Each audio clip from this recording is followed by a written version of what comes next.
Hey, welcome back to the Personality Hacker Podcast. My name is Joe Mark Witt. And I'm Antonia Dodge. So we thought today we would get out of the studio yet again and go outside to record this podcast. So if you hear nature sounds in the background or, wildlife of sorts, birds, things like that. Or humanity. We're on a trail, so. Yeah, we're on a public trail here in the woods in Pennsylvania. It was just too nice of a day to be inside. So we thought, let's go on a hike together. Let's go on a walk together. We're hiking up to a waterfall. And when we get up there, we might stop and have some more conversation. But today we want to talk a little bit about the Copilot in the car model that we use here at Personality Hacker. So we're on the cusp of coming up on 500 episodes. We are. Here at Personality Hacker, and we've been doing this podcast for a long time. Now doing it in video, as you might be seeing us right now on YouTube. And as we're approaching the 500 mark, we're kind of coming full circle back to the basics in a lot of ways. Coming back to where we originated and started a long time ago. What did the people say, many moons ago or many years ago? Many cycles. Yeah, many cycles ago. And this idea of what is one of the highest leverage things that we could tell somebody. We're talking about personality types. And we want to take personality types and make them come alive in your life. We want this to become real, that you can actually use, have a visceral sense of, something that's tangible that you can do something with. Yeah. Well, we resort to a soundbite related to the Copilot in the car model we use here, called, we basically just say, grow your Copilot. Right? And I want to talk a little bit today why we say that and what does that actually mean. Yeah, well, and... Don't get bushwhacked. I did get bushwhacked. You might have heard in the microphone. I find what you just said to be really interesting because I hadn't connected that when we said, what do we want to talk about today? And I said, I think we should discuss why growing or developing the Copilot is so important. Yeah. Because that is our soundbite, right? And you just reminded me that we've been doing this for 10 years. I hadn't considered that it really has been basically our broken record message for the entire time that we have been on the podcast. It's been develop the Copilot. I'll go up in front of you. You can kind of be behind me because this hill's going to be steep. It is going to be steep. So keep talking. The listener might hear me a little panty. So panting. So developing the Copilot has been our soundbite for a long time. And even though my relationship to type has changed, and it has over the last 10 years, we're coming up on our 500th podcast. And when I go back to earlier episodes, I hear myself say things that I'm like, well, I have a little bit more of a refined thought on that, or I understand that component a little bit more than I did the first time I said it. I think a lot of times the first time I say things, I'm sort of discovering them. And then over time, I refine them. I'm sure everybody works this way. I'm just going to show people where we're going to go over that terrain in front of us. Yeah. So that's why the camera's all wonky and weird. As we hop rocks. Keep talking because you're individually mic'd. Okay. So that one thing, develop the Copilot, is something that has never altered, though my understanding of why it's so crucial and important has evolved and changed over time. And I think I believe it even more now than I did before, even though I suspect it's confusing to people why it's so critical and important. Before we get into all of that, we probably should explain the car model. Yeah. What we're actually talking about. What do we mean by car model? Grow Copilot in the car model. What does that even mean? Right. Well, especially since somebody might not have been on this journey with us all 500 episodes or 490 whatever episodes we're at now. Yeah. And if you are unfamiliar with the car model, it is the way that we explain Carl Jung's cognitive functions. So every personality type in the Myers-Briggs system has a set of mental processes that help them. Actually, it's not just helps us. It's like it's our pre-wiring. It's how we come out of the hatch. The operating system of our mind, right? Yeah, exactly. It's our operating systems. And in Jungian terms, we have 4 cognitive functions that are the most influential to us. And to understand how they influence us, we overlaid them with a car. We say we have a driver cognitive function, a co-pilot. Sitting behind the co-pilot, we have a 10-year-old, and sitting behind the driver, we have a 3-year-old. And so obviously not every single one of these passengers in the car has the same capacities. A driver is going to be a lot more certain, experienced, and is a lot more capable than the 3-year-old sitting behind it.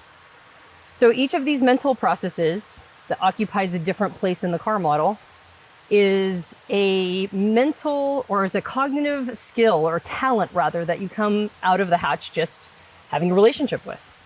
Your driver function is the one that is the most you in your mind, right? It's the one that you identify with the most. And it has certain properties. It either takes in information or it makes decisions based on information that it's taken in. And so in order to round you out and make you more complete, your Copilot cognitive function does the opposite. It serves the opposite function. So if your driver is information gathering, your Copilot is decision making. And if your driver is decision making, your Copilot is information gathering. And so that part of us balances us out. It rounds us out and makes us complete. And then there's also a 10-year-old and a 3-year-old. We've talked about the car model quite a few times on the podcast, and we have an entire episode dedicated to it. So I strongly recommend that you go check that out to do a bit of a deeper dive. So that's the car model, what Antonia just explained. And we talk about growing the Copilot, or technically called the auxiliary. Yeah. We're talking about really leaning into that part of ourselves. Developing it. Developing it, right? Yeah. Growing it, developing it, attuning to it, paying attention to it. I think this is an avenue that we've seen with clients and people, students we've worked with for years, and in our own lives. I mean, I think we recorded podcasts on this before, but like, I hated the idea of leaning into my Copilot and growing it. Yeah. Right? I think we're both getting sweaty now. Are we? That's okay though. I think it's a lovely scene to talk with you on a podcast. It's okay. I mean, it's the sweaty version of the podcast. That's right. Because growing your Copilot is sweaty work. It's not easy. Like I said, I resisted it for years. And then when I went into doing it, and I think I've seen this with clients and people too, is all this stuff comes up that you haven't attended to for a long time. So it can be really challenging. So that's really, again, abstract. When we say grow or develop our Copilot auxiliary function? Yeah. What are we really talking about? And you're right. We have recorded podcasts on this. We've recorded quite a few podcasts, but I think it's still something that people either resist or don't understand the importance of. And so I wanted to add a little bit of, like I mentioned, sometimes I'll go back and listen to old podcasts or snippets of them and be like, I think I've refined my thinking on that a little bit, or I agree with it, but I see it in a slightly different way. And the one thing that hasn't changed is developing the Copilot. I've just gotten more information around why it's so crucial. So I think the element of it that really has been speaking to me lately is hearkening back to Dr. John Beebe's 8-function model, where he marries archetypal energies to each of the positions of the cognitive functions.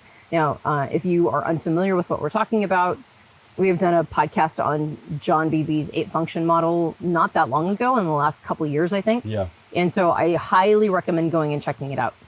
But John says that there's not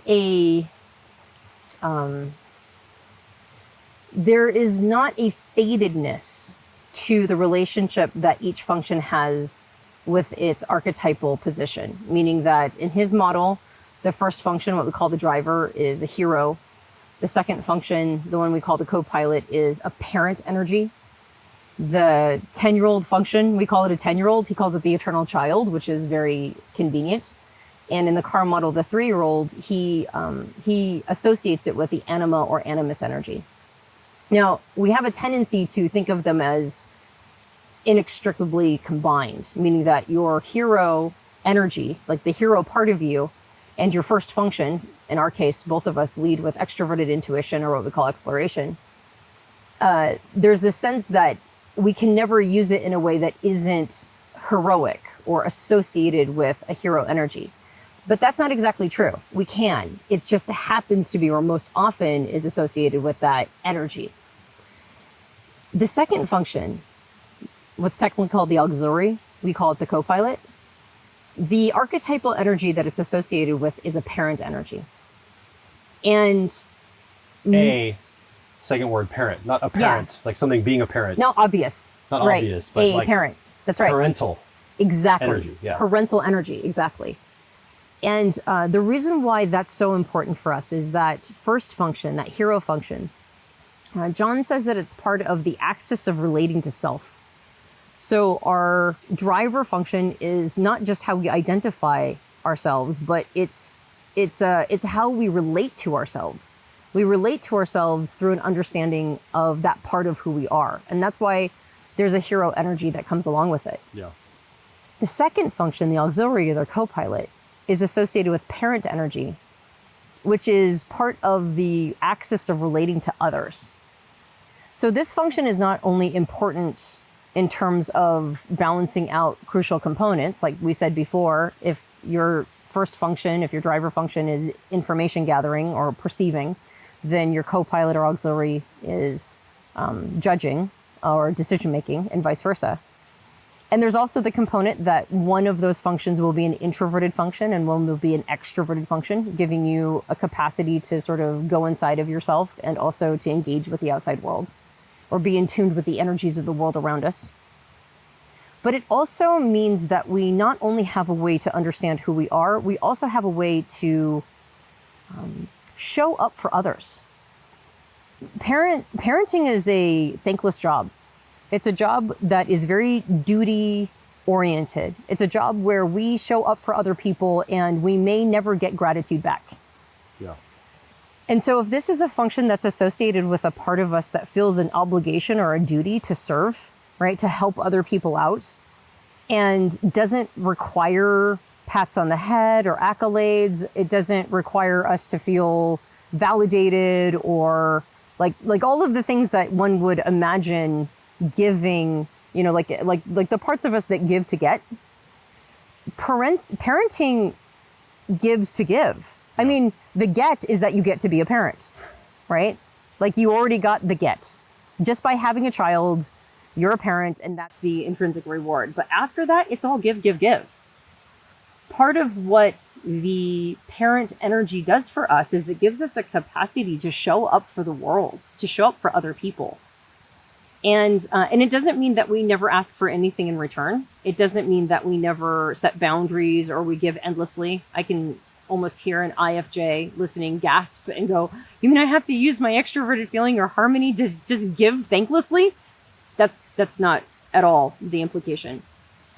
It's more that there is a part of us, an archetypal part of us, a parent energy inside all of us that wants to contribute, that wants to help guide other people and be there for them and coach them and help them become the best version of themselves, which is what parenting ostensibly is supposed to do. Yeah. Like we have this creature we brought into the world or we've chosen to adopt, and it's our job to make sure that they're the best version of themselves, if at all possible. And so there's a part of us that wants to show up to help other people become better versions of themselves. And when I say parenting is giving endlessly, it doesn't mean being a pushover or rube. It doesn't mean giving without requiring anything in return. It means giving even when you're tired. Mm-hmm. Even when you're not sure if, basically it's like showing up, even when you don't really feel like it. When we're children, when we're in our eternal child energy, like that 10-year-old or tertiary function, when we don't feel like doing something anymore, we just stop, right? Like we walk in the house and metaphorically walk in the house and drop our coat at the door, expecting somebody else to pick it up for us. When we have an over attachment to that function, to the 10-year-old or eternal child energy, it lets us off the hook a lot. We don't feel a duty to show up for the world. We feel like the world should be showing up for us. Yeah. It's the copilot that is associated with the archetypal parenting energy of, no, we also have to show up for other people. Yeah. And so we've done podcasts on the concept of persona. That function is part of our persona. It's part of how we show up for other people and take a role in society. It's part of how we know what we're here to do. What am I here to remind the world of is almost always something that's found in our copilot function, not in our driver function. Well, and what crosses us supports us. I mean, what you talked about with an INFJ listening or watching right now, them like the INFJ's experience, for example, often is I'm serving and serving and giving, and all I'm doing is outputting, and I feel taken advantage of. I feel like I'm getting drained dry. I've got nobody restoring back to me anything. And it's almost that I think it's not that you have to do that. It's that you are doing that most likely with your Copilot often. Like we're compelled to use it. Like for me, I tend to want to perform and project with my introverted feeling or authenticity. You want to often talk about thoughts that are important to you, right? Like metrics, thoughts, logic, stuff that's important, like belief structures. So I think we're compelled to do it. And what crosses supports us in that it's not that we have to develop doing that outwardly as parent energy. We're actually looking to turn that and relate it to the self, just like the driver or the hero energy that we're talking about. Right. Yeah. There's two things that I think really come out of this aha or insight around that function being associated with the parent archetype. The first one is how does a person become a good parent? Is it by endlessly giving to their child and never expecting anything back? Well, no, that ends up spoiling a child generally, and that's not good parenting.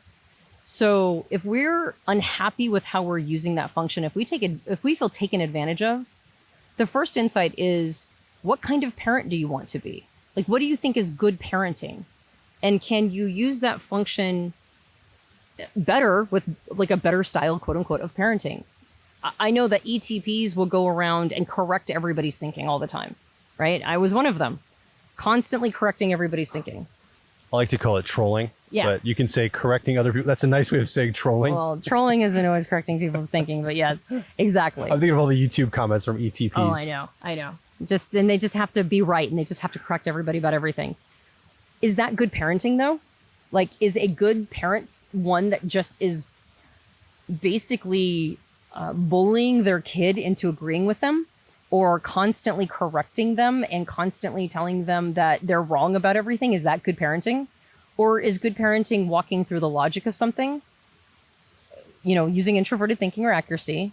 Is it walking through the logic of something and then allowing the other person, maybe even through Socratic methods, come to their own conclusion, like giving them space to think what they think while giving them the best information possible? That's good parenting. So if an ETP is like, everybody thinks I'm obnoxious, I mean, it's just one thing that we kind of have to live with, is we tend to be both charming and obnoxious at the same time. But if there's this, like, nobody will listen to me feel, like I'm constantly trying to do this for other people and nobody's listening to me, it would be the same thing as a parent saying, my child never listens to me. And it's like, okay, well, what are some parenting techniques you can use in order to make your kid listen to you more, right? And it doesn't matter what that function is. For you, introverted feeling or authenticity, right? How does somebody become a good parent with that function? How does somebody become a good parent with, let's say, extroverted sensing or sensation, right? Is that, being a chaos agent, or not allowing their child to have any sense of like knowing what's coming next? Or is it, teaching by doing and being a model and having a lot of fun and playing and having a joie de vivre about life, right? Maybe getting into action on a regular basis and getting things done through action. So that, whatever that function is for you, ask yourself, what do I think a good parent is, and how can I merge good parenting in, or like the principles of good parenting in with that function? That's the first one. So probably for you then, make a list. If you're thinking about your own self, take your personality type, look at your car model, understand your cognitive functions as your driver or hero. What is your co-pilot or auxiliary? What's that parent energy for you? Which function is that? And then qualitatively, maybe make some lists. We work with clients all the time and tell them this. Make some lists of what does a good parent look like from my viewpoint around this function, right? How would, like, literal parenting, like if I was to guide another person, like into maturity or something. Yep. That's, I think, an activity you could try. Yeah, absolutely. The second thing is, you mentioned, or you hinted at it, and I think this is why it's so crucial to develop the Copilot, is even though we instinctively use it in relationship to other people, I think the real game changer is when we start using it to self-parent, right? And a lot of us need self-parenting. A lot of us do. A lot of us were not parented that well. Or even if we were parented well, there were areas where maybe our caretakers didn't really show up for us. They didn't know how to in that way. And so we now have to take the mantle, and we now have to parent ourselves in that way. And so I think the game changer isn't to just develop the qualities of it, but to use it to be like, to expect more out of ourselves. good parents support their children. They love them unconditionally. They support them perhaps conditionally. But one thing I think good parenting requires of us is to have expectations for our kids, is to show up for them, be highly supportive, give, and then also expect them to rise to the occasion. Yeah. And that co-pilot function is a big part of how we keep ourselves accountable. Like, we show up and become better through the energy of that function for ourselves. Yeah. We self-parent with it. And so that's the part that I think I didn't understand before as well. I didn't realize that developing the co-pilot was really, it was a call to self-parenting with that energy to keep us accountable and to become better versions of ourselves. I love this idea of setting expectations for ourselves. I was having a conversation with my dad, I think it was today or yesterday, about my son Sawyer. Mm-hmm. And so my son has ESTJ preferences. He's about 15. And I was talking about how, like, I'm giving my son a lot of, like, well, what do you think you should do? And giving him kind of a lot of option. Mm-hmm. And he's really confused. Mm-hmm. And he doesn't really have an answer when I give him a lot of options. Mm-hmm. But I was talking with my dad about this. I'm like, when I posit something, an expectation, or here's what I think you should do, or here's the expectation, it's weird. He like rises to the occasion from that. Mm-hmm. It's like, oh, wow, that works so great to set expectations for him of here's what I expect from you. Mm-hmm. And it's almost like he appreciates that from me. The fact that I have a direction I want him to go, and I'm not just leaving it up to him, because I think he's got a lot of uncertainty at 15. He's not certain of what he should be doing yet. So I think he appreciates me taking the lead and asserting something. Now, sometimes he pushes back and chooses something different, and I have to work with that energy, and that's fine. I can't be too rigid. But this idea of setting expectations for our children, that makes sense, even though we probably don't do it enough as people. But we certainly don't set enough expectations for ourselves. So again, I can imagine an INFJ listening right now going, wait a second, I'm already overloaded on my extroverted feeling or harmony. I have to expect even more from this function. I have to expect more from myself, more service. Like, I gotta set the bar even higher and set even higher expectations. And I don't think we're not saying it's qualitative or quantitative, like right. Do more, be more. I think what we're saying is get really clear on the expectations you are setting for yourself. Yes. And that might not be serving everybody all the time. That might, if you're an INFJ, that might not be just doing and doing and doing and being in service. That might be actually, oh, wait, I also need some alone time. Oh, wait, I need to make sure I take care of myself. I need to, like, setting expectation of I have to have a boundary when I enter this party tonight. Mm-hmm. Yeah. Right? That's a good expectation for myself. If I don't set the expectation that I should be setting good boundaries, well, what kind of a parent am I to myself? Like, right. You tell your kid to do that. Hey, have good boundaries. Don't drink that. Don't be alone with those people. Set good boundaries. That's what we do for our children. Well, I think setting parental expectations requires discretion. Yeah. Like, if we set too little expectations for our kids, they think that we don't think they're capable of anything. When we set too high expectations for them, they get crushed under the burden of them. Yeah. So are we doing that to ourselves? If a person like take, for example, an ITJ type that has extroverted thinking or effectiveness as their auxiliary or co-pilot, if they've set too high of expectations of what they're supposed to accomplish, they're gonna get crushed under them. And if they're gonna seek the relief of the eternal child energy of their introverted feeling or authenticity and go, I just don't feel like it, right? Yeah. And so it doesn't matter what falls in that function. Make sure you're setting high enough expectations to become a better version of yourself, but not too high of expectations so that crushes you, just like a good parent would do, right? Put that energy back on the self. And I think that that's a big piece of why it's so crucial. Well, and we talk about the co-pilot is right next to the driver, and this driver is a sense of relating to self. It has hero energy, like you talked about. Like, if I'm moving through the world, my hero can do anything. Mm-hmm.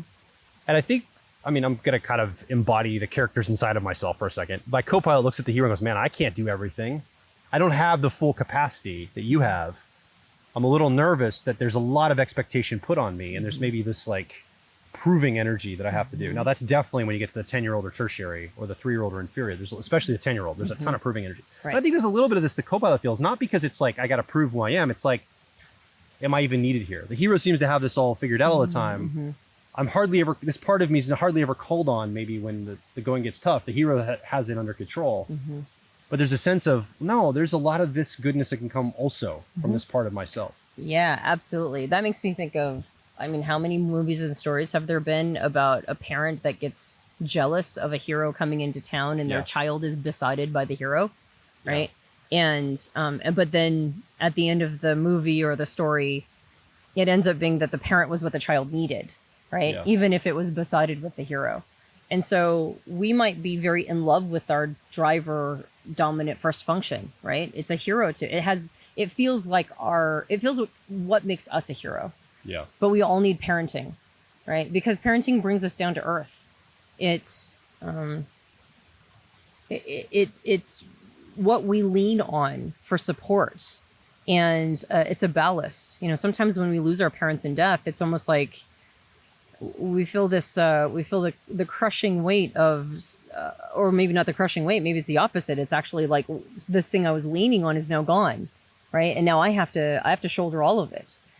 And so, can we be our own parents? And so, not to belabor the point for too long, and it's okay if it's a shorter podcast, right? Because we're coming up on 500. So It's been a long time. some of them are shorter than others and longer than others. But I just wanted to reiterate, of all of the things that have changed in my perspective and how I see things and flaying things out and kind of getting a nuanced understanding where I didn't have one before, this one always stays the same. Developing the Copilot is still the highest leverage. It still balances you out. It still gives you capacity to tap into elements that the driver or first function does not. And it's a place of self-parenting. Now, John Beebe says they're not married to each other. The archetypal energy and the function they're not the same. Meaning that whatever is your Copilot function, you can use without it being parental. Absolutely, right? Just like you can use your first function without it being heroic, and your third function without it being childlike, right? You can use these functions without those energies, but there's a strong relationship. And when they come into contact with each other, there's almost like an alchemical experience. So when you allow the parent energy and that Copilot or auxiliary function to have a relationship with each other, and you start to understand the crossovers, right? Like, I guess I am using this sort of in a parental way. I guess I am sort of trying to set the world straight with this, or I am trying to serve, or I am trying to like show up feeling obligated and duty bound with this part of who I am. Recognize that dynamic and figure out how you can do one better, right? Like what are the qualities of a good parent, and are you showing those qualities when you use this function? And are you self-parenting with it? Are you being a good parent to yourself using this function? And I think it helps a lot. Yeah. We probably should wrap up the podcast because I think the bugs have found us. I think the bugs fully, have too. Which is great. So as we wrap up this episode, I just want to draw attention that this is something we've seen students and clients work on, and ourselves again, for the last, it's been since 2010 we started teaching this stuff. And 2014 since we started this podcast. And we intend to keep going in every capacity we can, maybe change some things up as, things flex and flow. But the core message of growing the Copilot, I think, has stayed the same.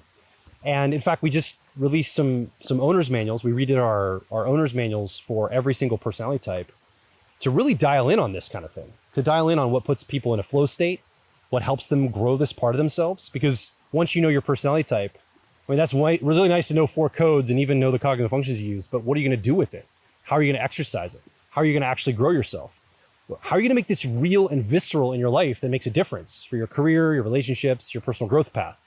So I think my encouragement to you is, if this is something you're serious about, understanding how to use your personality type for growth, I'd check out one of those owner's manuals for your personality type. We have all 16 types in the Myers-Briggs system. And I'm not trying to make this an advertisement, although I would like to advertise these because I think they're really good and I think they're going to help you a lot. So what do you think? You haven't had a microphone. It's been me and Antonia. And we want to hear from you. Come over to personalityhacker.com directly below this episode. Leave a comment, ask a question. More importantly, share your story.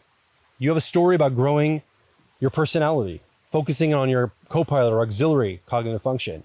Or maybe it's something you resist. You got some story around why you resist it. We'd love to hear a little bit more from you about what makes you tick, what your thoughts are in this conversation we were part of today.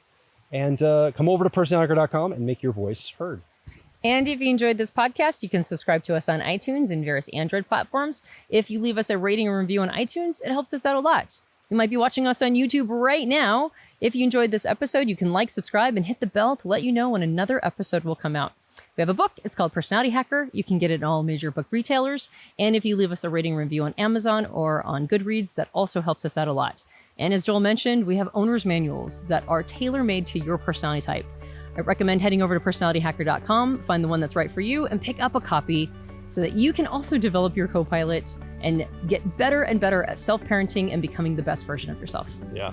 My name is Joel Mark Witt. And I'm Antonia Dodge. And we'll talk with you on the next Personality Hacker podcast.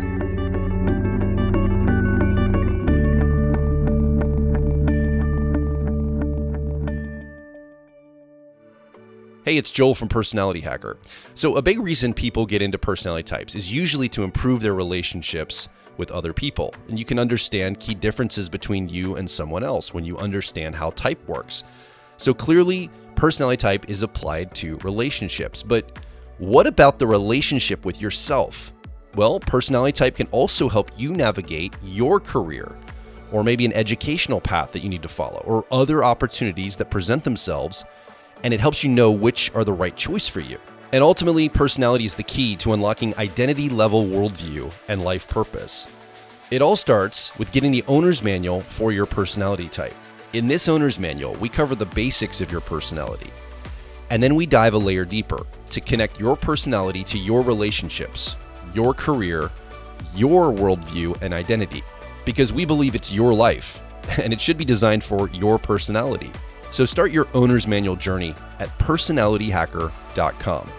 When you access your owner's manual, I recommend focusing on the ideal day exercise first, because when you start crafting your ideal day, you're being mindful about the type of lifestyle that you want. So designing a life around how you're naturally wired makes sense, and you can finally stop fighting yourself. So come discover and develop your unique personality at personalityhacker.com.